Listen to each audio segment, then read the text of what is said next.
Toyota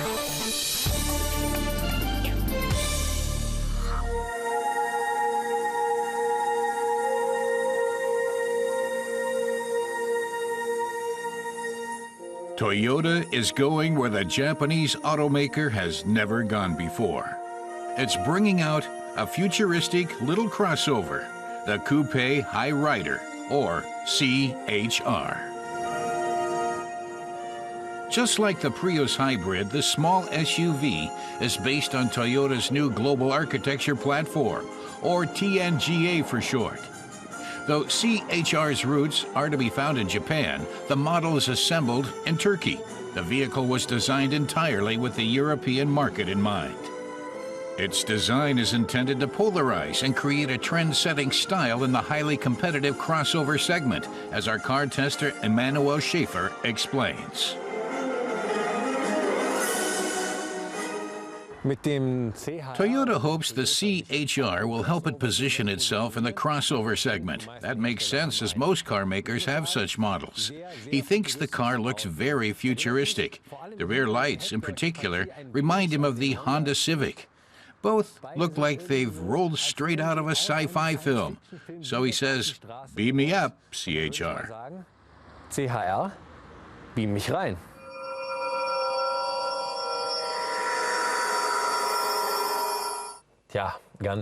Shame it's not that easy in real life, but Emmanuel says that's not so bad. Cars would become superfluous if we could just beam ourselves everywhere. The crossover's cockpit does look a little like a spaceship, though. The raised 8-inch touchscreen is angled slightly towards the driver to maximize visibility. In addition to its innovative interior, the car's name is also a departure.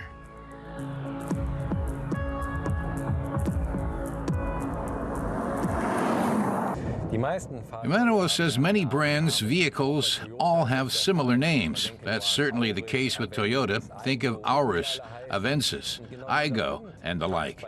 During the development of the CHR, this became a subject of discussion at Toyota. Some said it needed to have a name like the others. Others said that wouldn't do the crossover justice. They finally agreed on CHR, for Coupe High Rider. The name explains the vehicle's mix of coupe-like body, with a high seating position and increased ground clearance typical of SUVs. Our test car is powered by a 1.2-liter turbo with an output of 85 kilowatts.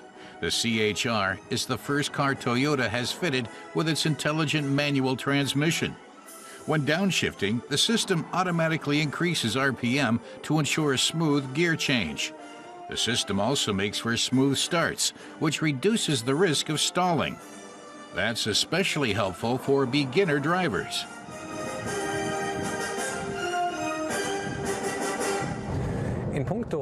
Emmanuel is pleasantly surprised by how the car drives. Though the body's quite high, there's relatively little roll. Like the Prius, the SUV is based on the TNGA platform, and the engineers have done a lot of tinkering to ensure the center of gravity is comparatively low, so it drives quite well, especially on curves.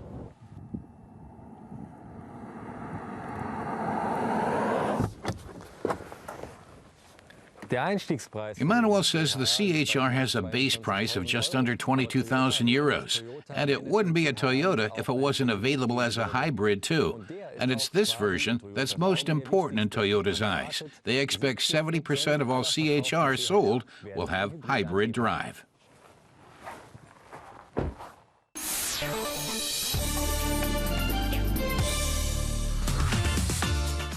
The Opel Vivaro first hit the market in 2001, and since then, it's been a top seller. Opel has built more than 750,000 Vivaros over the years. These vehicles are mostly used throughout Europe as delivery vans, but in Germany, a lot of customers prefer the Combi version. Auto tester Matis Kurat says the 5 seats you get in a standard car just aren't enough, so people who want more passenger room often start looking around for a minivan. an SUV that might have up to 7 seats. But if you want even more seats, check out the Vivaro, which has up to 9. Doch noch mal eine Nummer größer sein. Und da bietet der Vivaro eben das richtige Angebot, denn den gibt es sogar mit 9 Sitzen. Opel has kept production costs down by means of a joint venture with the French automaker Renault. Mattes says that you can see the Opel Renault influence in the interior. Most of the control panels were built in France, not Germany. Alle Schalter hier, die stammen eben nicht aus Rüsselsheim, sondern aus Frankreich. The front of the Vivaro features distinctively designed headlights and a radiator grille that has 5 strips of chrome trim. The Vivaro comes with a choice of 2 lengths. The standard Vivaro body is 5 meters long. The long wheelbase version adds an extra 40 centimeters.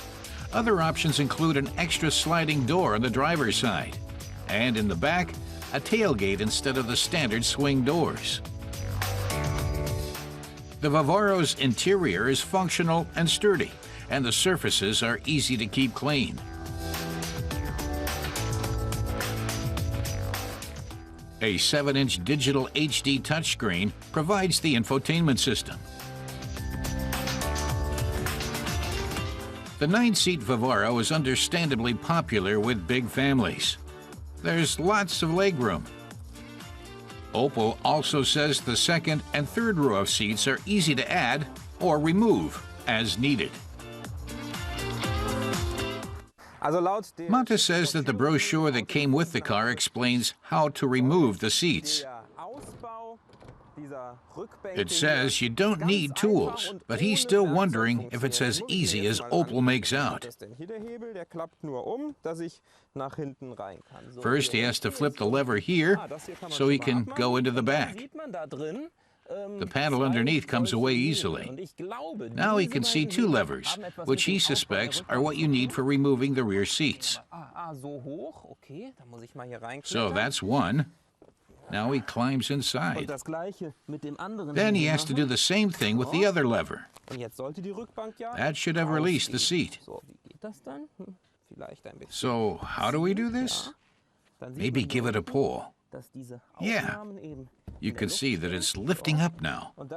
So Opel says you can simply remove the back seat without using any tools.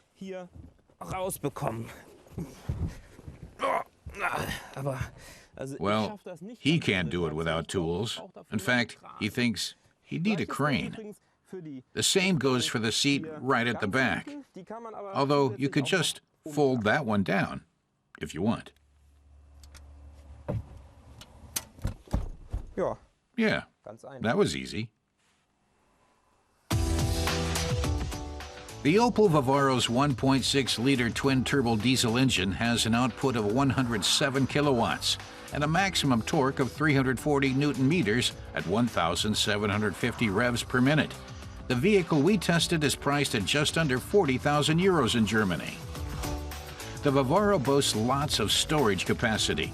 A hill start assist and rollover protection come as standard. All in all, the Opel Vivaro Combi is certainly an interesting option if you're looking to buy a utility vehicle.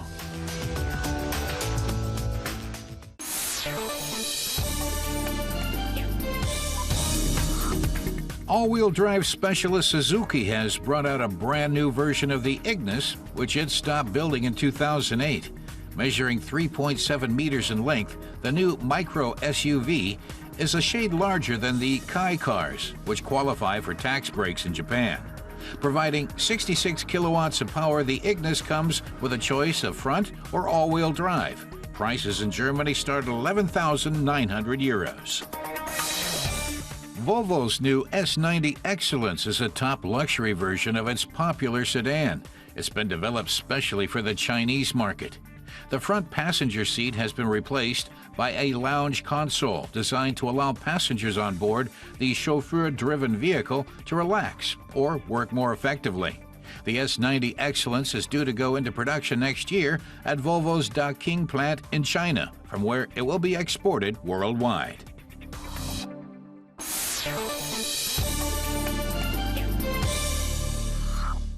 Car tester Reinhold Deisenhofer is in Mexico, where the new Audi Q5 is being built. The first generation was very successful, Audi having sold over 1.6 million units since 2008. Normally, you wouldn't be keen to change much, but nevertheless, the developers gave it a reworking. You might not notice from the outside, with the new edition looking almost identical to its predecessor, but Reinhold's more interested in the character of the car and the technology inside. Das gilt auch für Audis. Und deshalb fühlen wir dem neuen Audi Q5 jetzt auf den Zahn. The Q5 comes with quite a few extras, some you spot immediately, like the new features in the interior. More about that later. But the new driver assists, some of which are optional, are less obvious. If you're stuck in traffic, for example, the Q5 can steer itself, following the vehicles ahead. The car can also detect a potential head-on collision and brake if necessary. The new Q5 is up to 90 kilos lighter than its predecessor. There's a choice of 30 different warning and assist systems. For those who drive a lot, Reinhold recommends the Quattro Ultra all-wheel drive system. It decouples the front axle from the rear, activating the latter only when needed. The sensors are fast to react, preempting any potentially hazardous situations before they can arise. Another advantage over permanent all-wheel drive, it saves fuel.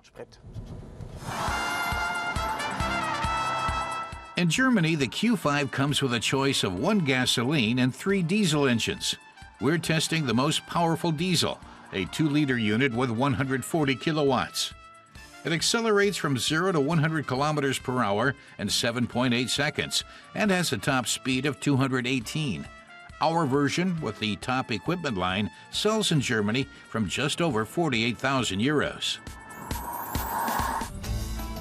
Little has changed in the exterior design. Compared to rival models, the Q5 looks very conservative and certainly doesn't stand out from the crowd. But the new LED headlights do add a little charisma. The roofline slopes gently at the rear in coupe-like style. The roof edge spoiler and skid plate give the Q5 a subtly sporty look. But overall, the outer design is less than exciting.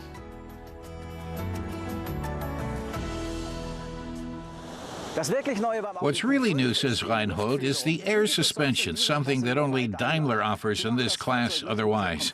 It ensures a very comfortable ride and also makes the Q5 quite sporty by adjusting the body height. If you want to get moving, the Q5 can crouch down low on the road.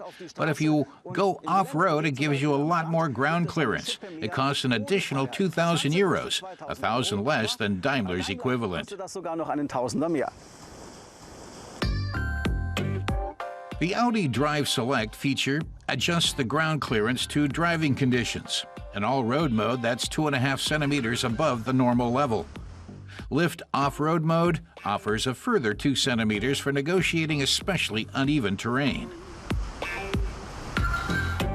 Dynamic mode significantly reduces the ground clearance, increasing stability and improving the aerodynamics.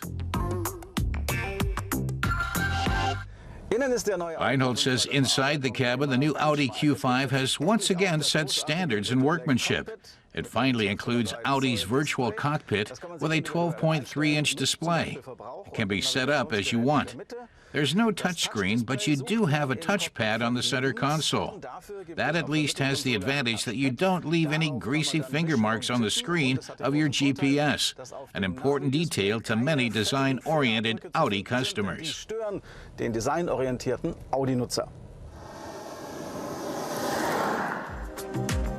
Audi says the interior is designed to be a feel-good lounge, and thanks to the increased space for all passengers, you can certainly spread out. The fully digital cockpit and MMI entertainment system are the obvious highlights. Both of these are optional, however, and together cost an additional 3,350 euros. The seats have a completely new design and weigh less thanks to reinforced steel in the base. The front seats can be fitted with a massage function if desired. Reinhold thinks if a car is really new, it should look different, but that's his only criticism. The Q5 offers everything the Q7 has, but is more compact, more manageable, and a little cheaper. It's built in Mexico, but the engineering is still made in Germany. The new Q5 is due to hit dealers in early 2017. Audi's key target markets here are the US, China, and Europe. The basic version of the Q5 costs around 45,000 euros in Germany.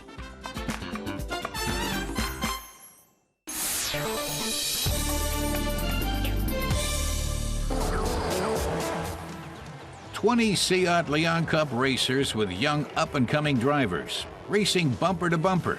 Risky maneuvers that don't always work out well. These are the elements that go to make up the Lyon Eurocup. This year saw 7 race weekends, with the final in SEAT's home country at the Circuit de Catalunya in Barcelona.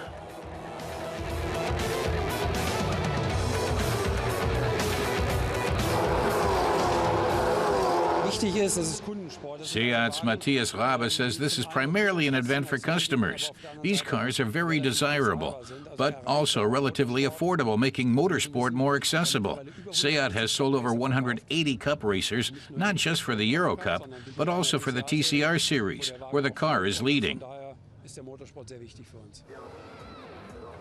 Belgian title contender Stian Paulsen certainly appeared happy with the car. SEAT is making a good service package and everything, and updating stuff, and yes, it's a good car, good balanced car, and everything is working. It's fast and for a quite good price. All Lyon Cup racers have the same design based on the Lyon road vehicle, but it's wider and uncompromising on aerodynamics.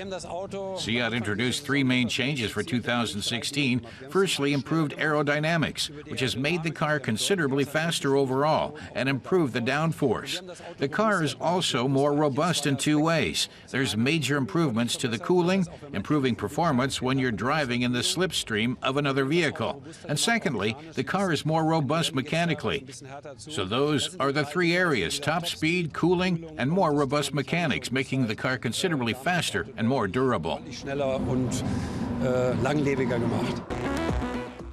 A Cup racer costs around 85,000 euros. Add to that the registration fees for the season, and you're looking at around 100,000 euros. This championship is a championship where our cars are the same. It's all about setup and driver. And that was, for me, the convinced moment to choice for the SEAT Eurocup. Dutchman Niels Langeveld went into the final knowing only Stian Paulsen could stand between him and the title. A few minutes before the start, work was still being done in Paulsen's car. Then the 20 Cup racer finalists made their way to the starting grid.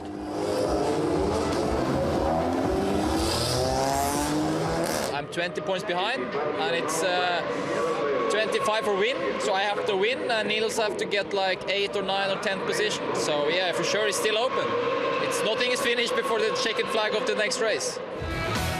The starting grid offers one final chance to make any last-minute adjustments to the car. The 3 top drivers in the overall standings, including Spain's Mikel Azcona, were starting from positions 8 to 10.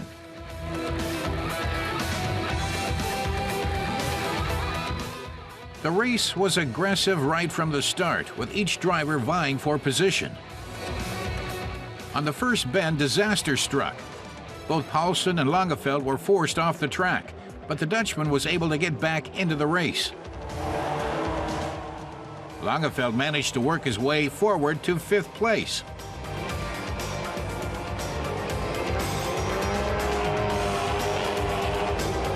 One final tussle on the last lap.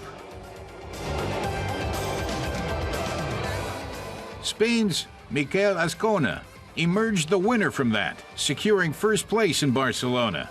The victory meant he came in 2nd in the overall standings. Niels Langeveld was crowned this year's SEAT Lyon Eurocup champion. Stian Paulsen took 3rd place overall.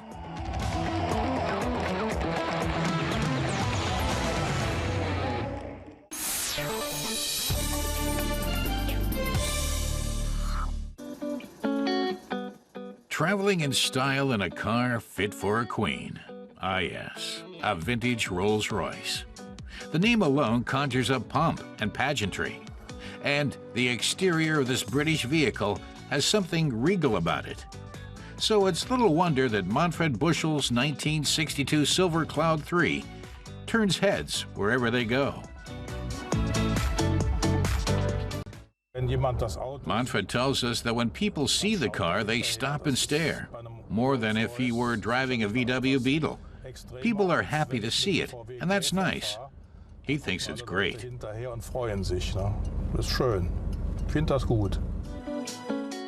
The Rolls is hard to overhear, too.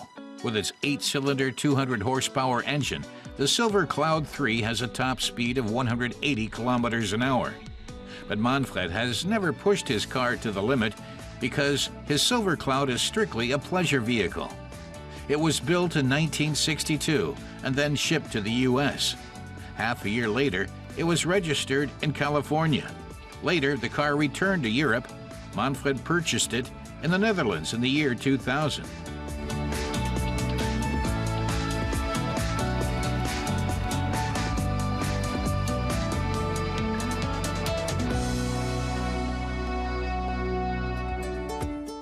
With its long hood and flowing lines, the Silver Cloud 3's design is timeless. Even today, it's still an eye-catcher.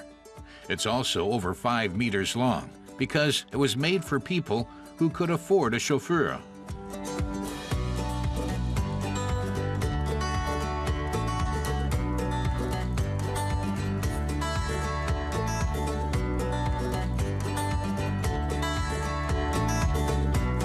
Even Gustav the Goose loves the Rolls.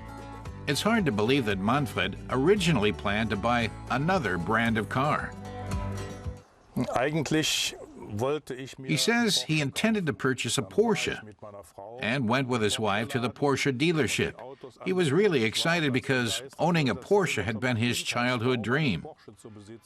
But then he said to himself, be sensible and consult the internet first.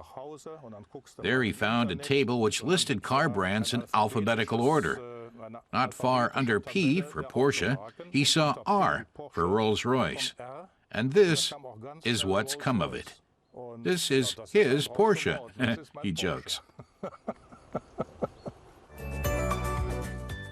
Manfred didn't find his own Silver Cloud on the net, but rather at a dealership. That was around 16 years ago, and he's kept a close eye on Emily ever since. Manfred says when you sit back here and look past the windshield wipers, on the hood you can see the winged figure of Emily, also known as the Spirit of Ecstasy. He feels that's a sight like no other. It's just great.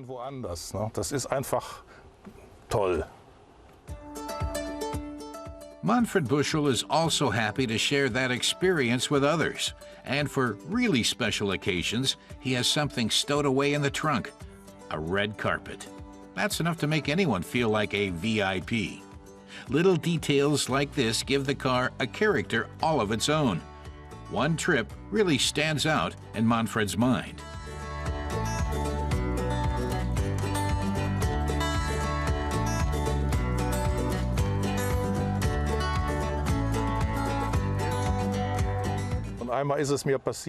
He says once he was picking up a bride-to-be and her 2 sisters.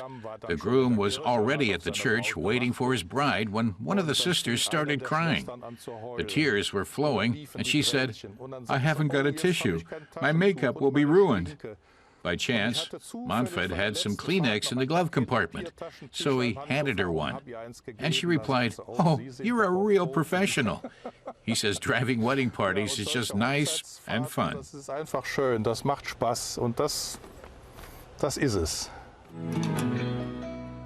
Painter and sculptor Charles Sykes created Rolls-Royce's famous hood ornament.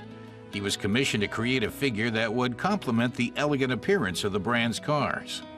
Sykes described Emily as a graceful little goddess and the spirit of speed. The fabric billowing from her outstretched arms makes it look like she has wings and is flying off into the horizon. Manfred Buschel loves to sit behind the wheel of his Rolls and gaze at that horizon. Even if he didn't get his Porsche, Manfred can't get enough of his Silver Cloud 3. He wouldn't trade it for any Porsche in the world.